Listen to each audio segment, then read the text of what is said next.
everyone. Welcome. I'm Stephanie Stahl, General Manager of the Content Marketing Institute, and I am chatting today with Brian Kavanaugh. He is the Director of Global Field and Customer Marketing at Binder, which is a digital asset management platform company. Brian, it's so good to see you. How are you? Likewise. I'm doing good, Stephanie. Doing well, I should say. Good to see you as well. I've had the pleasure of seeing you speak a number of times, so I know a little bit about you, but tell our viewers today a little bit about yourself. Yeah, sure. So like you said, I'm the Director of Global Field and Customer Marketing at Binder. So, our whole go-to-market approach, content, campaigns, you name it, which I'm sure many people, in the audience or that watch this are also, that's top of mind for them, right? So I do that for Binder. And, what I want to just talk about today is just a lot of the trends that we see, right? We have the whole 15 metrics, which I'll get into, but really it's about just what we see from our customers that drives their brands forward. Fantastic. All right. That's right. You said it. You've got some really great tips to share. You've got 15 metrics for customer success that you're going to share. Folks, this is going to be kind of fast paced. So get your note taking ready. He's really got some great tips to share. So let's get started. Let's go. Awesome. Cool. Well, thanks, Stephanie. And, when I was sending these over and you sort of commit to a number, right? Like 15 metrics that, we believe are most critical for content success. At first, I thought that might be like a lot. And then all of a sudden I had a lot more than 15, right? And it actually requires a little bit of curation and like whittling that down with a little bit of like a beginning, middle, and end. What do these metrics even mean? So I'm going to go through them, but it really is. And I want to emphasize that to everyone, right? Like there are so many metrics and data points out there when it comes to your go-to-market strategy, your content, your sort of digital approach across channels. So these are what I believe are the most important 15.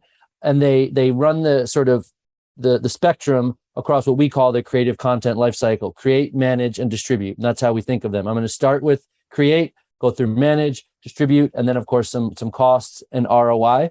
But that's kind of it. And so let's go through them. We, of course, are a digital asset management company, right? We're the leading DAM according to Forrester. So I think of everything through that lens. Only a handful of these metrics are even going to be like directly related to the DAM, if that makes sense, or to a DAM platform, but just wanted to sort of give everybody that sense of like the customers I hear from, they're thinking about it in terms of their creative content, right?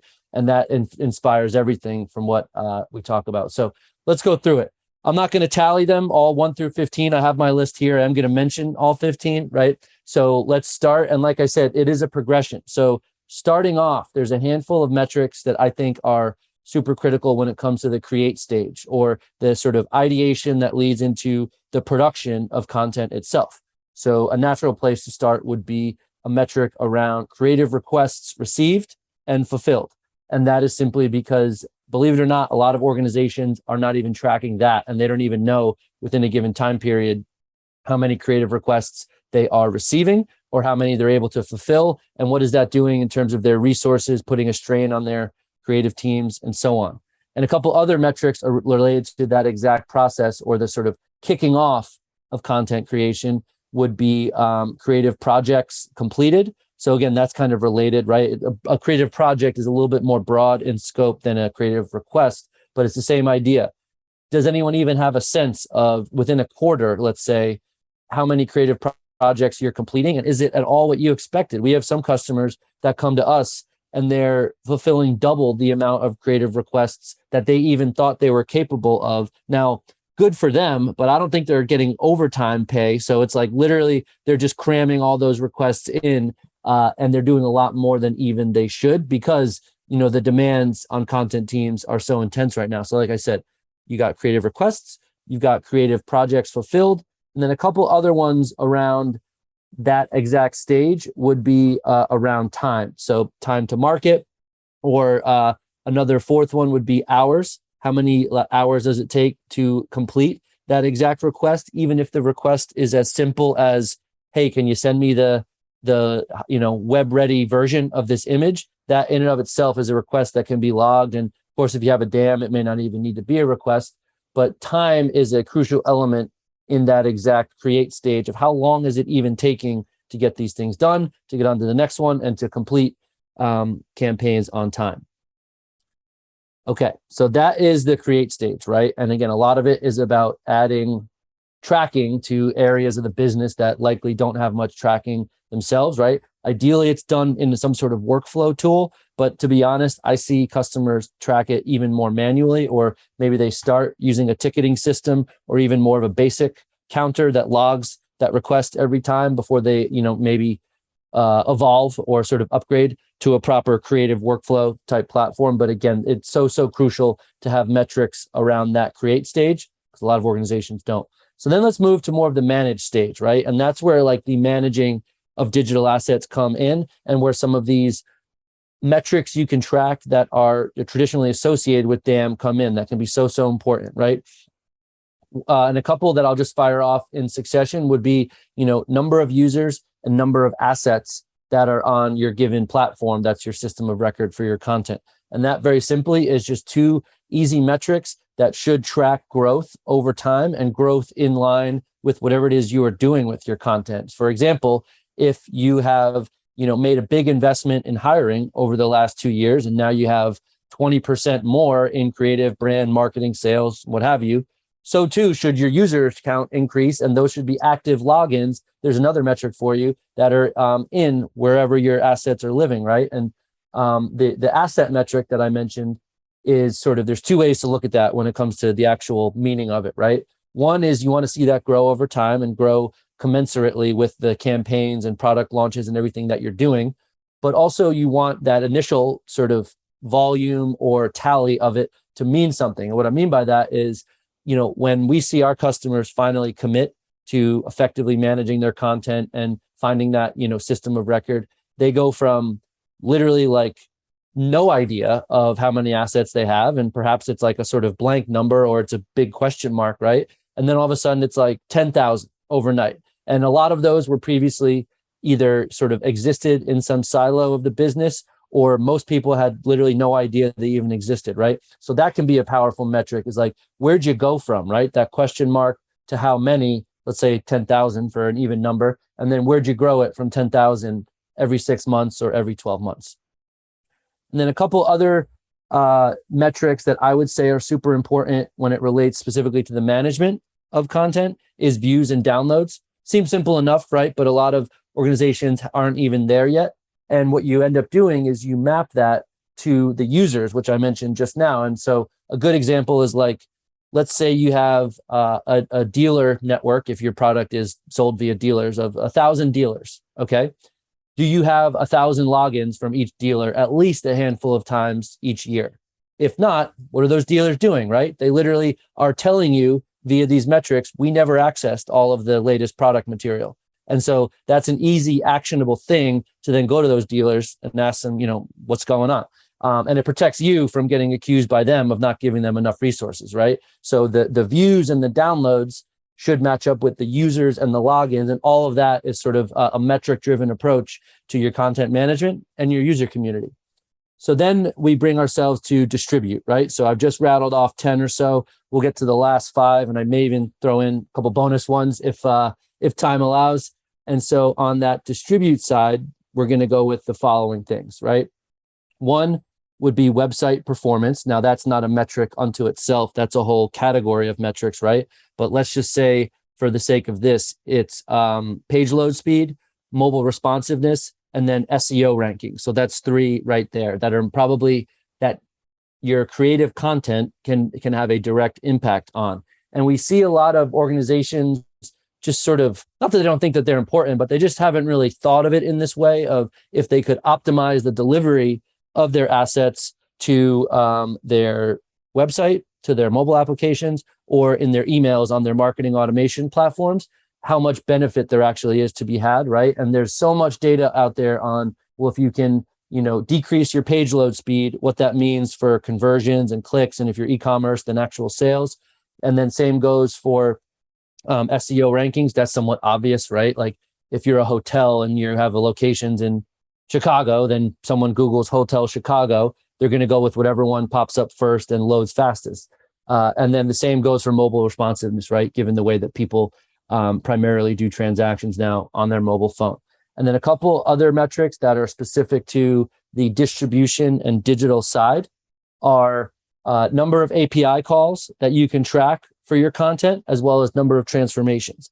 And what we see our customers do is, every 6 months, they're doubling or tripling the number of API calls that they can track their content is moving from a system, let's say like a dam, to all the other platforms that are requiring the content to be there.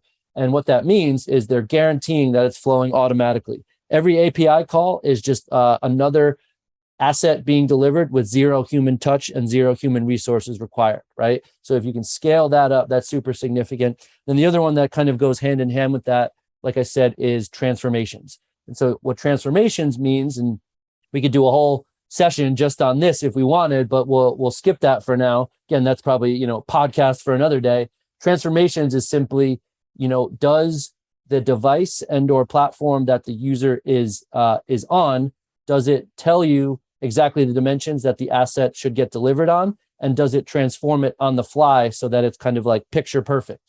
So if you're constantly increasing your number of transformations that you can track, again, with any sort of analytics platform that's tied to your DAM and your CMS and anything else, then you know that that's how many per day your end users, such as your customers, are requesting on their phone or on their laptop or anything like that, that you're delivering in exactly the right format, in exactly the right, pixelation and everything like that. So again, it's all about the user experience, right? And number of transformations is a key metric there.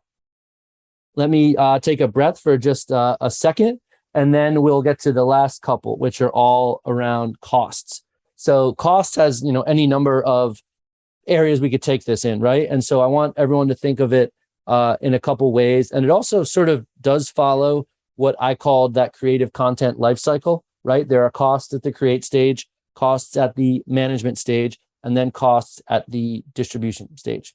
And so an easy one would be, what are the costs when you go all in of content creation, when you first factor in the sort of FTEs or the sort of salaries of all the people that are in your in-house team, plus any contractors. And then a big one that's hanging out there for almost every organization is monthly agency spend, right? Which tends to be sizable. And so what we've seen our customers do is those agencies aren't going away, but there is a way to optimize your spend with your, photo shoots, retouching. What do they manage? What can you manage? Where can you skip steps because the platform does it automatically? And if you can sort of get those costs in line, all of a sudden, your CFO and your directors of finance are happier because every month that bill is lower because you've actually found some efficiencies there. And then the other sort of metric around cost, or I shouldn't even call it cost, but more like top line, is just any way to directly associate, where your creative content plays out in your market in a way that you can actually trace to sales, right? And that's kind of the holy grail. And I have a number of examples of them. I don't have all of them, or I can't tell you every which way in which content or a brand impacts sales, but you can do it. And so one obvious one would be e-commerce, right? Like if you can improve your e-commerce website, improve its page load speed, its conversions and everything else, its product detail pages, and how many images per product are you offering? There's, of course, sales benefit to be had there. But then, of course, there's the overall notion of brand and do your customers trust you? Do they come back, right? How many repeat purchases can you track, whether you are a B2B or B2C company? That's, of course, something that can be tracked. And in 2022, I believe is a direct sort of indicator or a direct result of how strong your brand is and how strong the content is that you're putting out there, right? So again, it's good, I think probably good to wrap up with those two things: the costs associated with creating all of that content, and then the sort of top line or sales, if you will, that you can track a direct impact from the brand and the content itself. So that was fantastic. That was amazing. So many great tips there. I'm happy you ended on the cost issue, because I've spoken to a number of companies myself who, until they started actually tracking their assets, their content, they really, truly had no idea they had so much. Yep. And then when they were able to compare it year over year, it was crucial for their budgeting cycle, for their resourcing, and it was very eye-opening. And so to be able to do that year over year is priceless. I mean, it's absolutely. So and, I love that. Like, it does factor into planning when done effectively. You know what I mean? And that's where these metrics come in, because we've had instances where, for the first time ever, a customer tracks how many creative projects they fulfilled in a given year. And, that's where management sort of gives you that attention and says, oh, well, I'm guessing we're not going to do less of those next year, right? And then they say, obviously not. You just asked us to do 20% more. And they're like, oh, right. Okay, well, what resources do you need, right? And all of a sudden, budget just becomes available magically because you've now told a story in numbers of, hey, this is what's happening. This is where we need to get to fulfill whatever the strategic initiative is that, the business is driving. So it's a lot more impactful when the story is told with those numbers, for sure. Yeah, it's very powerful. Gosh, Brian, thank you so much. This is fabulous. How can the listeners today get in touch with you? What's the best way?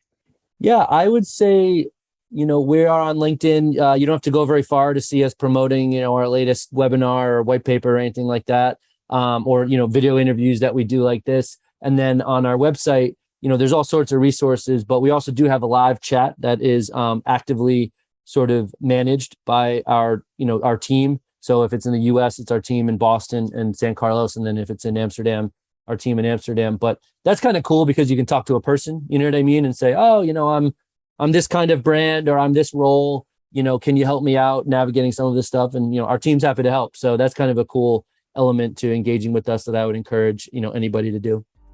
Fantastic. Thank you so much for your time. Yeah, thanks so much. Really appreciate it, Stephanie.